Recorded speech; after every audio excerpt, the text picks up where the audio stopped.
first. Okay.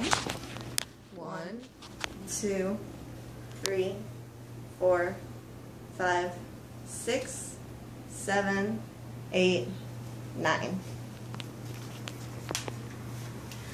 Making friends is hard. Making friends when you're an adult and you just moved to a new place is 10 times harder. When I first moved down to Florida from New York, I had nothing and nobody. It was really hard for me to make new friends, and I had to learn how to find ways to make some new friends. What I've discovered is that using some basic psychology, connecting with my peers, and attending events that interest me really seem to help me make some new friends. So the first point I'm going to go into is pretty interesting. It's using some basic psychology. Jack Schaefer once said, "People naturally put their needs and wants above others." This means when you put a lot of attention into somebody else, asking them questions about themselves, that makes them, be interested by you, even wanting to know those questions, and it makes them feel like you're interested in them and you want to make a relationship with them and becoming friends. People naturally want to be the center of attention. So when you're talking to them and listening to them, that makes them feel better, and it makes them, just feel good about themselves. And you want that thought to go through their heads when you're talking to them. Also, giving compliments to people, that really helps people, again, feel better about themselves and connects you with a positive, outlook on themselves. It subconsciously makes them feel 10 times happier. Which brings us to Oscar Wilde's quote: "Some cause happiness wherever they go, others whenever they go." You obviously want to be the person that causes happiness wherever you go.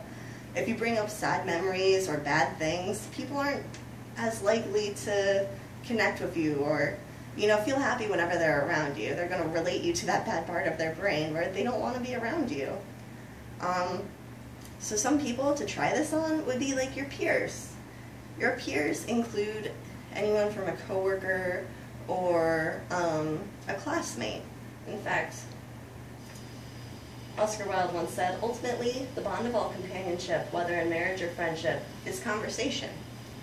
When you're around your peers, you're naturally in conversation all the time. You have to be. You're that close all the time. It also has you automatically have something in common or some sort of interest because you're both already there. A lot of workplaces also use events, and schools do too. Schools usually include, clubs and social activities, and they have common areas that you can go in to talk to your peers. Workplaces have parties, meetings, and potlucks. It helps the synergy of the group of people that you're with to work better together. Speaking of events, attending events that are really interesting to you really helps you connect with others and can help you make friends with people that are in a similar situation as you. In fact, Marcus Aurelius once said, "Time is a sort of river of passing events."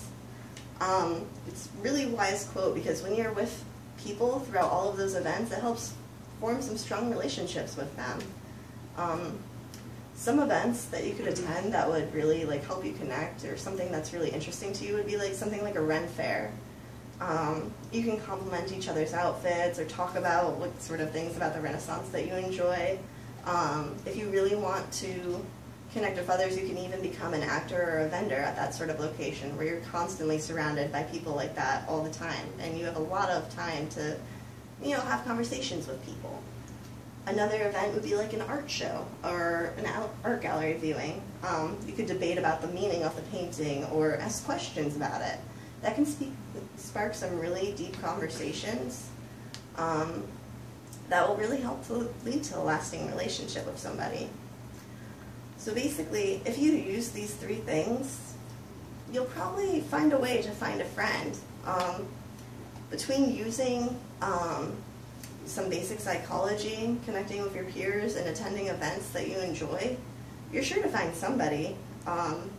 Don't be too shy and waste an opportunity to make friends. Friends can get you through tough times, brighten your day, and great ones can even blossom to last a lifetime. Are there any questions? Yes, Logan? Say you have a group of friends that have a common interest in things, and then you move, and you find a group of people that have the same common interests, but you don't really get along with them. What should you do? I mean, you can stick around them or attend the things that they're going to maybe meet more people they have that same interest, but you know, that are more like you or more the type of people that you want to hang out with. Anthony? Let's say you move from a big city to a small town, or a small town to a big city. How do you, like, find new friends when you're, like, completely out of your comfort zone? I mean, that's what happened to me, and it just takes time.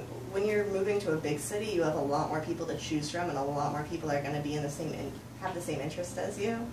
When you move to a small town, you're stuck around the same amount of people all the time, so it's similar. It's easy to make friends like that in that sort of situation. You know? So, whenever you meet new friends, how do you go about your first impression, making their first impression upon that friend? I mean, I would use a little bit of the basic psychology like I covered, kind of showing that, you know, you're interested in them, you want to talk about them, and then let them know a little bit about yourself, just to see if you can, you know, connect. Is that it? All right, guys, thank you.